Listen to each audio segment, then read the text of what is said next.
Hello, everyone, and welcome to episode 111 of the In a Nutshell podcast. I'm your host, Sean Vowells. I've got Joe Meade with me, too. And today we're going over the week 7 for the Big Ten in football. We've got a one starting. This will be tonight by the time this episode comes out, Joe. It's Rutgers going all the way out to the West Coast to play Washington, 9 o'clock on FS1. Washington comes in at 11.5-point favorites. Rutgers looking for their first Big Ten win. Washington looking to build off of a nice win at Maryland. What do you see here? Yeah, this is a revenge spot for Washington too. I think this was their most winnable road game last year, and unfortunately, Grady Gross missed some key kicks, and Washington's run defense really let them down. So definitely think that they are looking for a spot of revenge here, aside from what Sean mentioned. When I look at this game, Sean, I think the clear weakness in Rutgers' game plan is going to be their defense against Demond Williams, Boston, and Coleman. And to be fair, that's everyone's weakness. I just don't think Rutgers' personnel this year has been great. I think their defense has overall been a letdown and definitely less than I expected from a Shiano team. I do think the passing attack will have some moderate success here. I just don't think I would bet on Athan Kaliakmanis, and I still think Raymond's a great running back for Rutgers, but I don't think the offensive firepower Rutgers can overcome the fact their defense is not going to limit Coleman, Boston, and Demond at all. So. I think I'm not going to overthink this one shot. I think Washington wins this game about 31-14. I don't necessarily think they throw the kitchen sink at Rutgers. I think they probably play it safe, knowing that the longer the game goes on, kind of the way Michigan did against Wisconsin, the longer the game goes on, they're going to win. So expecting a somewhat conservative game plan from Jed Fish, who's a pretty eccentric coach, and I think they just try to get to that game at the Big House next week, which is a neuter. So going to need that extra 12 hours of rest. Yeah, this is big for Washington. I think that it's a day less of preparation. I think outside of the obvious big hitters, I think Washington's probably the toughest team to prepare for, just with how many options they have. They have the quarterback, they have Boston, they have the quarterback potentially running, they have Coleman. Like, this is four things really to look out for. I just don't know if Rutgers can keep up. If Rutgers wants to go out there and win, they're going to have to take some shots. I think Washington might be okay with that. Yeah, you might be able to get 2 long touchdowns, but we're going to turn you over 3 times. So I just don't know if Rutgers can keep up with Washington. I think they might be able to for a half, but I think Washington ends up, they're probably up 1 score at halftime, and then it's 2 scores pretty quickly in the third quarter and stays 2 scores the rest of the game. So I'm going Washington 38, Rutgers 23. All right, turn the calendar to Saturday. Joe, we've got big noon kickoff in the Big Ten again. It's number 1 Ohio State on the road at Illinois in Champaign. Big noon back there just 2 weeks ago when they hosted USC. Ohio State more than 2 touchdown favorites on the road here, Joe, against a ranked opponent. Seems like the odds makers are respecting Ohio State's stature pretty much above everybody else. I think Ohio State might be favored in every possible game that could be there. If they're on the road at Oregon, I think they're probably slight favorites. But big one for Illinois here. Their playoff talks get back. They get a little louder with a win here, and Ohio State's got a chance to. This is probably their toughest game until the last one. Yeah, I think this game opened up in a 17.5 point spread, so I think a Yeah. lot of the public's money been on Illinois to cover. And I think that speaks to that a lot of people still view Illinois as a solid team despite the thrashing they got by Cignetti's boys from IU. Getting back on track here, though, Sean, I don't think this is a great match for Illinois. I think Luke Altmaier needs to have a Superman type performance to keep up, not necessarily with Ohio State's offense, because I still think it's a work in progress, even though they made great strides, as we mentioned on the recap. It's just this defense. No one's quite figured it out yet. Texas, who has superior talent, probably not a superior quarterback, but superior talent, and I think superior offensive play calling, could crack Ohio State week 1, which is fine. Jed Fish, also with, I think, superior talent and a superior scheme, couldn't crack this Ohio State defense. I just don't think Illinois. I think Ohio State's definitely going to score upper 20s, low 30s minimum in this game. I don't see Illinois doing that outside of turning over Julian Sayin and, Luke Altmaier having a Heisman type performance. I think if Illinois wins this, Luke Altmaier would probably be top five in the Heisman race because he would have to be kind of stand on his head. And that's not necessarily a dig at Illinois. It's just praising how good Ohio State is. I think you can't really pass on them very easily. I think they're happy to let you have to do 15 plays down the field. They don't give up any big plays. And offensively, I think Sayin's kind of slinging the ball. I think they have Bo Jackson as their number one running back now, and they always have the cheat code of Jeremiah Smith. And I think Cardell Tate and Max Clare are kind of becoming those two. Three elusive receiving threats, a running game that's really gotten going, and then a quarterback that's very talented, getting confidence.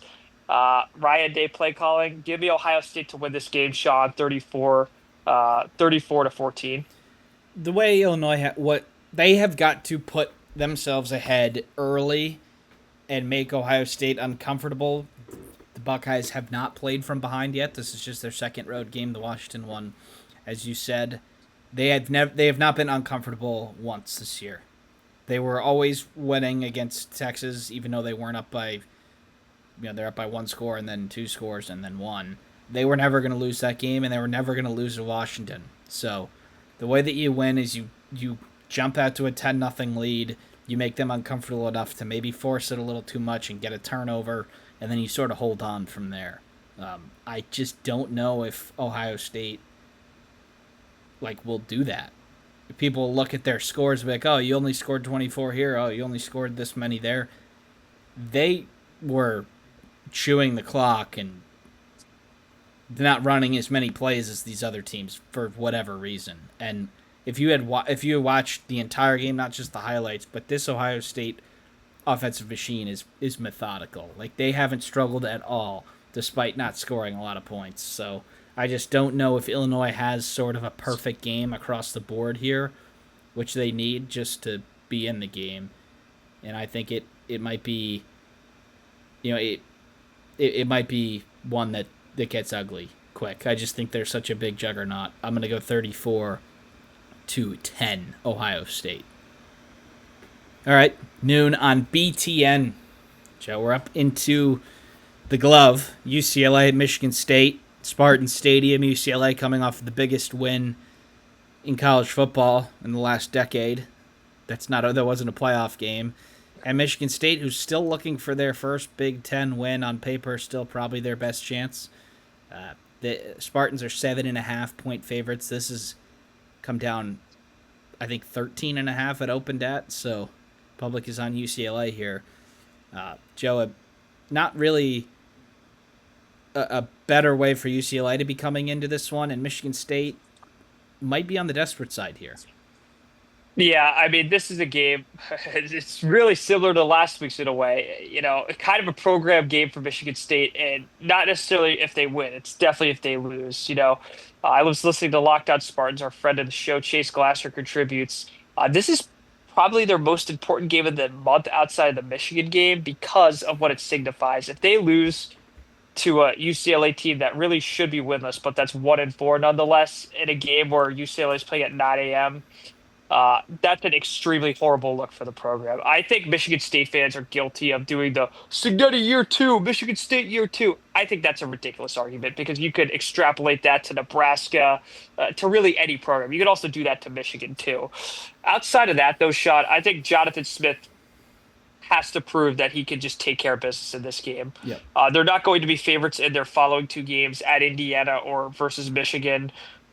This is a game he has to have to not only save Michigan State's bowl eligibility hopes, but just overall narrative because UCLA, even though they upset Penn State, this is still a very weak Yep. football team.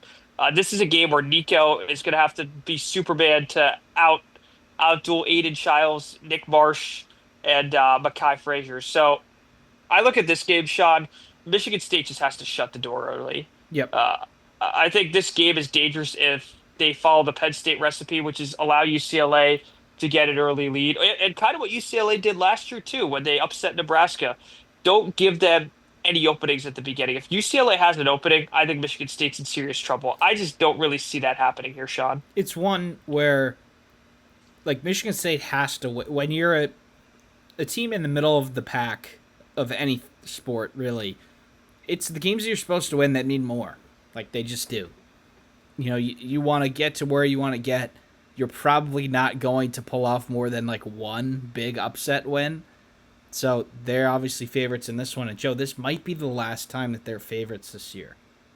Their home games are against Michigan, Penn State, and Maryland. And depending on where those teams are at that point, like, are they favorites against any of those teams today at home? Probably not. Maryland would probably be close, but and they're certainly not going to be favorites at Indiana or at Iowa and at Minnesota. Those Might be a teams, toss up. Yeah. those teams are pretty similar. It's probably Minnesota by a field goal because they're the home teams. So you absolutely have to win this one if you're Michigan State. All the not really excuses from the Penn State game. There is a week of film on these plays by Neuheisel. Like, they should not come as unprepared as Penn State did. I think they get the job done, but it might be a little bit more of a nervy one, 24-20. All right, Joe. Probably. Yep. Or you Real quick, Sean. Yeah.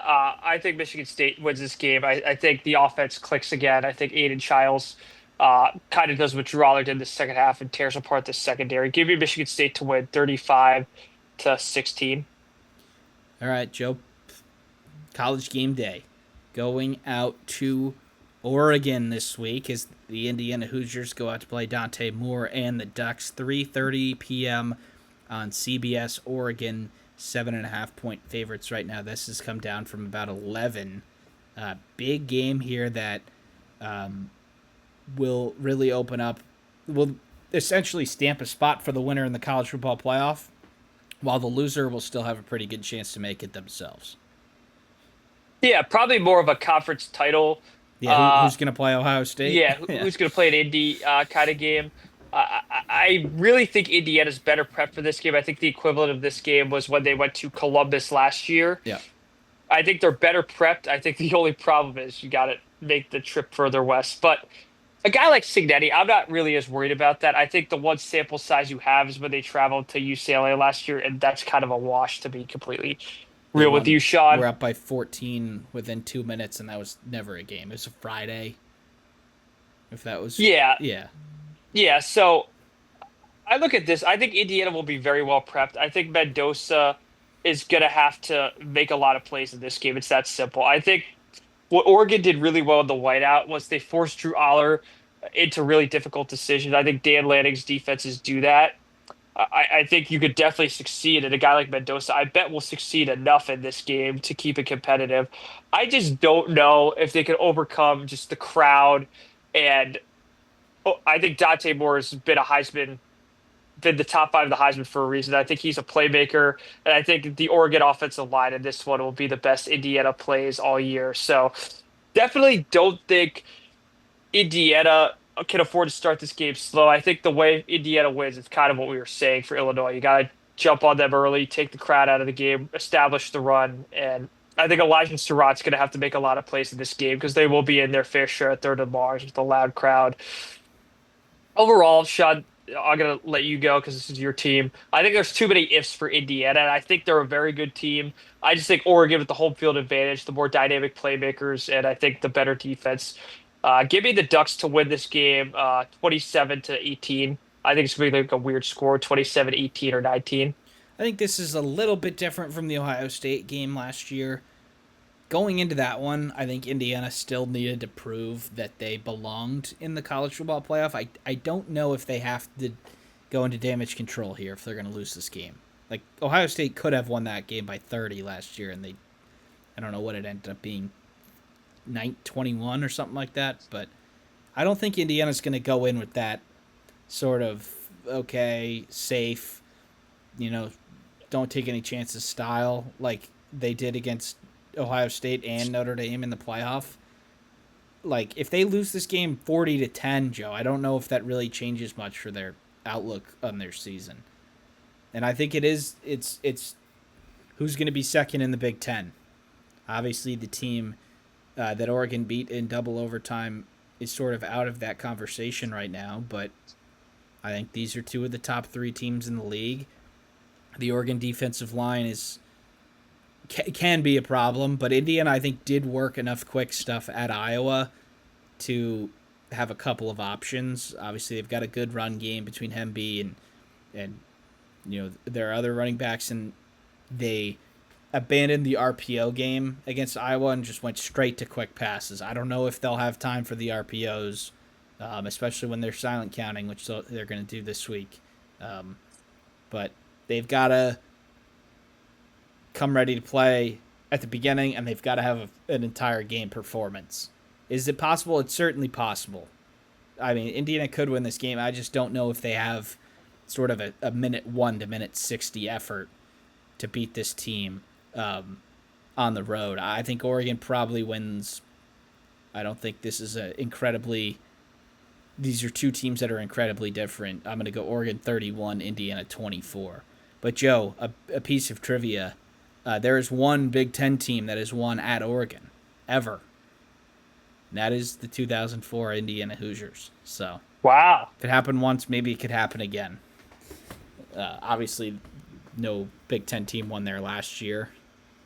If Will Howard had slid a second earlier, maybe that's different. But and they have not lost at home this year, obviously. But Oregon is too good. I think it's a tough spot. Both teams coming off a bye, which is you don't really know who that benefits. So some teams come out sharp off the bye. Some teams really come out slow. But this is probably the who wants to go to the Big Ten Championship Bowl and who wants to potentially go on the road in the first round of the college football playoff. All right, Joe, 3:30 on FS1. We got Northwestern going to Beaver Stadium to play Penn State. 3-2 overall, 0-2 in the Big Ten. 3 touchdown favorites. They couldn't get the job done last week as 4 touchdown favorites. Can they this week as 3? Yeah, I mean the James Franklin tweet says it all. Northwestern, Northwestern, Northwestern. Let's go Yeah, 1-0 this week. they need to go 1-0. This game cannot be competitive, Sean. Nope. I know it's homecoming for Penn State. I don't think they're going to have an empty crowd. They might have a less enthusiastic crowd, but this won't be an empty crowd. They have to put on a show for their fans.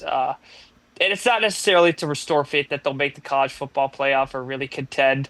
I think this is a program game. You got to show that your seniors still care, you're still with it, and that you're not just going through the motions. Because you'd think you could have gone through the motions last week, and look where that got you.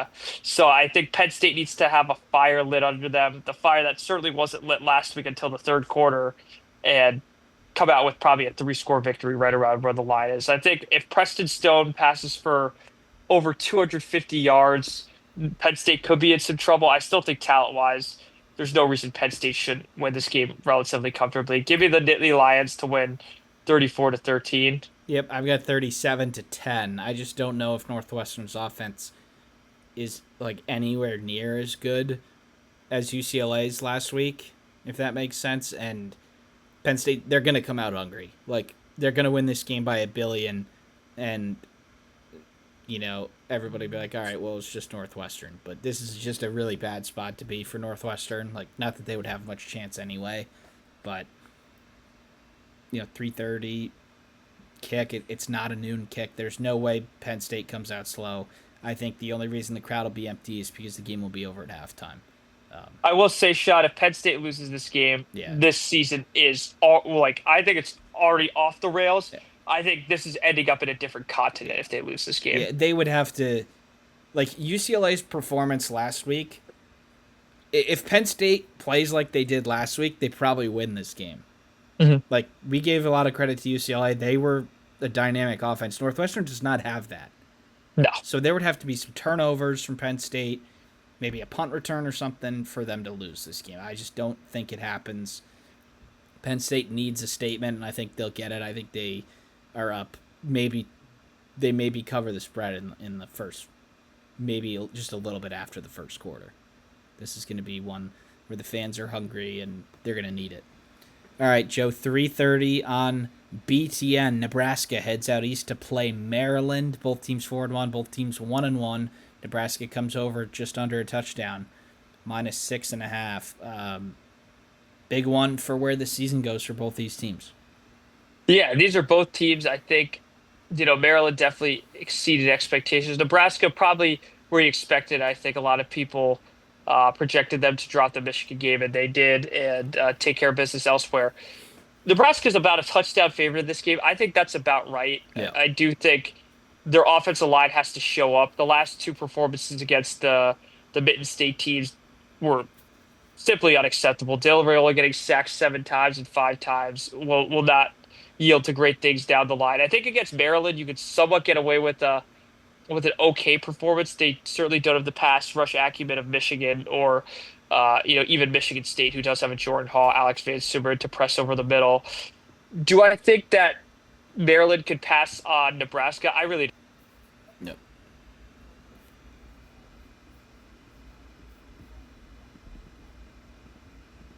don't. Sorsby, who's by the way, just upset Iowa State. He's been a phenomenal quarterback all year, and his worst game by far was against Nebraska.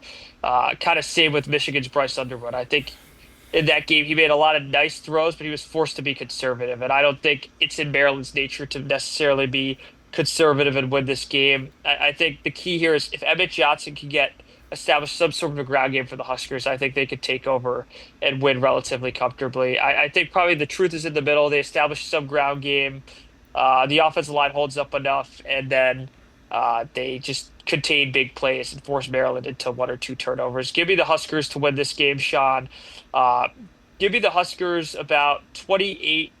I think 28-21, but in a game that's not necessarily that close. I think Maryland kind of just scrap it on at the end. I've got 28-20 Nebraska, Joe. I just think for them not to win this game, I think Dylan Raiola's like he's gonna have to stink, and he really hasn't done that this year. Even in games and situations that have not been tilted in his favor, chasing the game against a better team, being like he's sort of exceeded in multiple situations this year.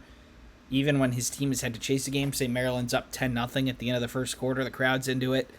Like I still trust him to perform and come back. And all the Mahomes stuff is funny, but it's sort of taken away from the fact that he's like a really good quarterback and he's going to be in the NFL one day. And I don't know if Maryland's defense can. Like, I think they've got to do something a little bit unorthodox to mess him up. And I don't know if they can do that. Yeah, I think they lack the dynamic pass rush. I think they have two good edges, but I don't think they can throw Yeah. the exotic blitzes. And they simply don't have a Jay Sean Barham or a Derek Moore on their team the way Michigan did. Yeah, I think Maryland's offense will do enough not to get blown out here, but I do think Nebraska wins 28-20, as I said. All right, Joe, we've got Iowa at Wisconsin here. Uh, it's been, a little bit of an up and down year for the Hawkeyes. They're 3-2, 1-1 in the Big Ten. They have a team in Wisconsin who is still looking for their first Big Ten win. Joe, Iowa just -3.5 here, a little bit tighter than we would have probably thought. But Iowa, to sort of get back on track here, they do need to win this, and they probably need to cover pretty handily. Yeah, this is a weird spot because I like the way Iowa's offense has evolved throughout the year. Um, I'm going to do something that's just very unorthodox. I think Wisconsin's going to win this game. I think their effort last week was in the first half was very good against Michigan. I think there is definitely an effort from the offensive coaching staff to vary things up, whether Hunter Simmons plays or O'Neal or God forbid Edwards is finally back.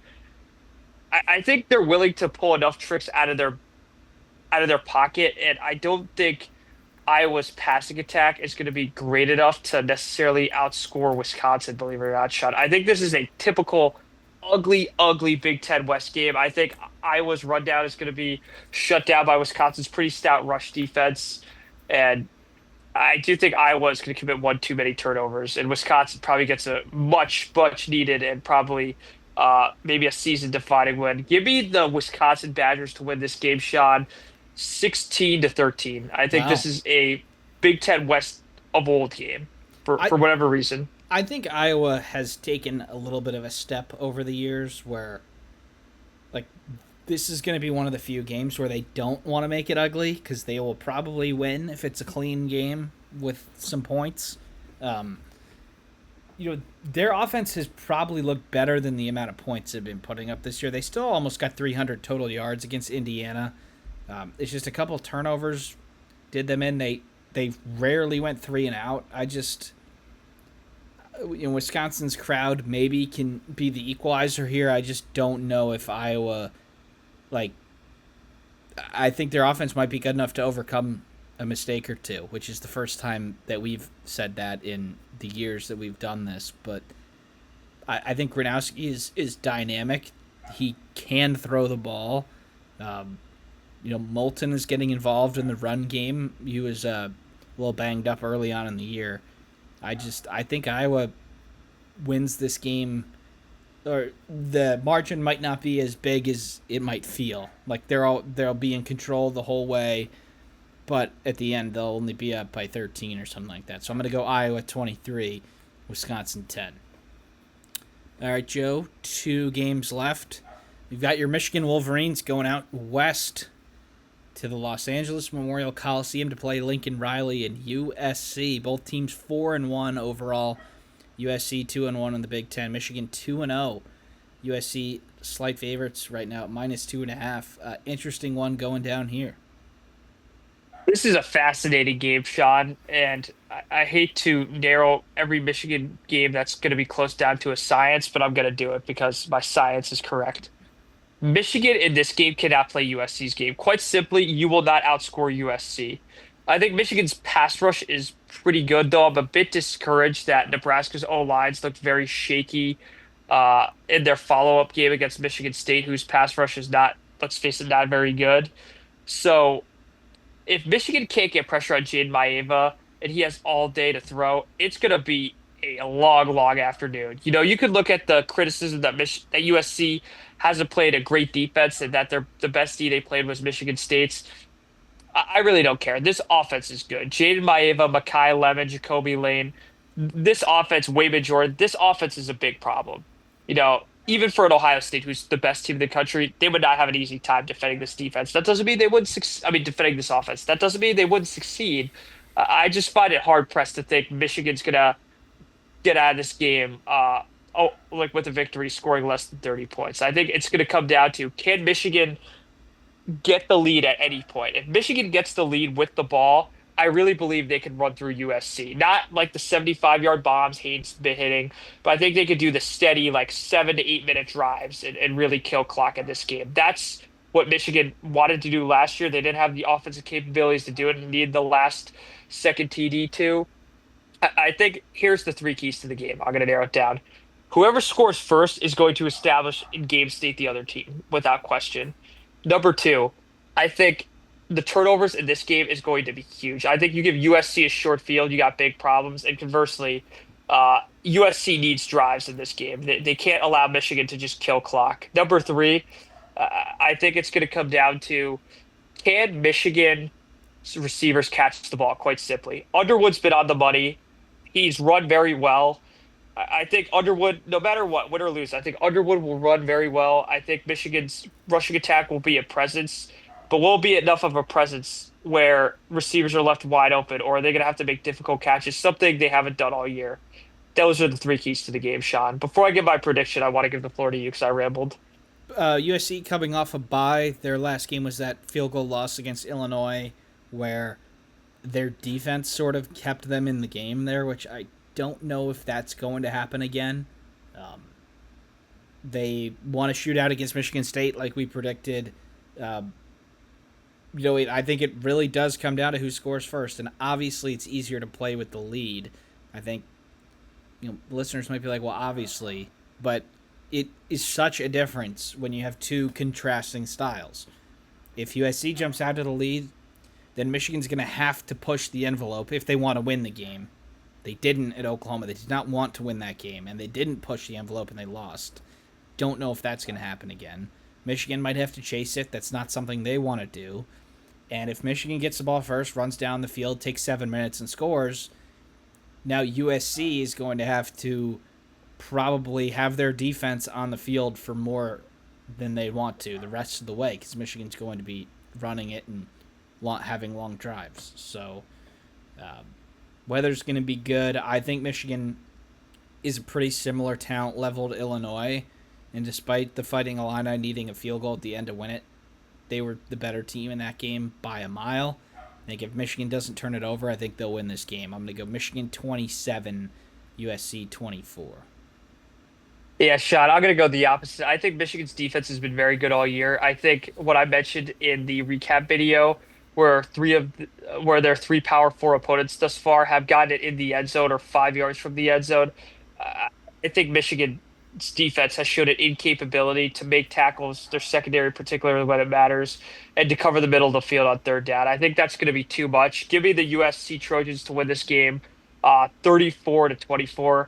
I think Michigan is going to be, and you're going to roll your eyes when you're listening. They're going to be a play away from being a play away in this game. I don't think that they will start this game particularly well. I think they'll play an even game with USC from the second quarter on. I just think that they're not going to be able to overcome their rocky start. I think they'll fall down about 10-0. And you know Michigan football, Sean. When they fall down two scores, Yep. they rarely win. Yeah, that'll be the first quarter, potentially the most important first quarter of any of these games, I think. Um, but up next for USC, at Notre Dame, at Nebraska. So they really need this one to keep their season on track. And they did get in the top 25, and then they lost on the road at Illinois, and then they came out of the top 25. So they're probably in the 25 to 35 range, hosting the 15 team. It's going to be close, I think. If they played 10 times, both teams would probably win 5 of them. But we'll see what happens out there in LA. All right, 7:30 on BTN, Joe, our last game. It's Purdue going up north to play Minnesota. The Gophers are 1-1 in the Big Ten. Purdue 0-2, still looking for their first Big Ten win in the Odom era. And we have the Gophers at a touchdown favorite, Joe. I think that's probably about right. We have a team in the middle of the pack hosting a team below them. They should win this one, right? Yeah, I think a lot of people might do the Purdue pick, and frankly, I'm very tempted to. I just think this is the game they need to get Darius Taylor back on track. Yeah. Getting him back on It track. wasn't really a factor last time. No, Just 8 getting him back on carries. Yeah. track against the number one defense in the country is probably not the way to go. But I really get giving him the reps. This defense is the one to do it against, Sean. Yep. We praised Purdue all year. They haven't quit. I think their offense legitimately is good. I think they could score. They've scored on some very capable teams like Illinois and Notre Dame. So I don't think this is a game Minnesota is going to take lightly or should take lightly. I just think this is a game where they could kind of Big Ten West them to death, and we already talked about that with Iowa and Wisconsin. I think Minnesota, kind of like the Michigan game, I think this is a game they just want to stay ahead of Purdue. I think Purdue I'm going to call it the UCLA effect. If Purdue gets a lead, they really don't care. They'll do all kinds of exotic stuff. And I don't think Minnesota is going to be in the mood to trade like these huge uppercuts with a Purdue at home. I think Minnesota's probably going to play it pretty conservative. And I think that would be fine as long as they execute and don't turn the ball over, which Drake Lindsey's done a decent job of this year. So give me the Illini to win this game. Oh, sorry. Minnesota. God. Give me the Minnesota Golden Gophers, wrong opponent. The Minnesota Golden Gophers to win this game, Sean. I'm going to go a score of 35-28. I think this is going to be close. I think Purdue does cover. I just think Purdue, unfortunately, is going to have too few many possessions in this game. Yeah, the Boilers' defense hasn't been good this year, but also they haven't really put themselves in good positions to be good defensively. They've sort of been chasing every game, and like if they get a lead, like they haven't, like they were, the game was sort of over in all 3 of their losses pretty quick against Notre Dame, Illinois, and USC. Now they battled, but if they were up 10-0 here, like maybe their defense can make some more plays when the other team is losing. You had they did blank Ball State. They kept Southern Illinois to just 17. Now obviously the level of competition is different, but I want to see Purdue. Well, I don't really want to see it, but Purdue, like, what do they look like when they have the lead? Their offense is still good. That'll probably still be the case. And what does their defense look like when the other team doesn't, get to sort of run their plays on schedule and all that? So I don't know if it'll happen here. In terms of Minnesota, like they're sort of been in the middle of the pack the last couple years here. Uh, they if they want to get past it, they need to win this and probably some other games. I think they'll probably win this in a shootout, but not going to rule out the Boilers just yet. Minnesota 38, Purdue 23. All right, Joe, that is it. That is our Week 7 preview. Thank you, everybody, for tuning in, and we'll see you next time.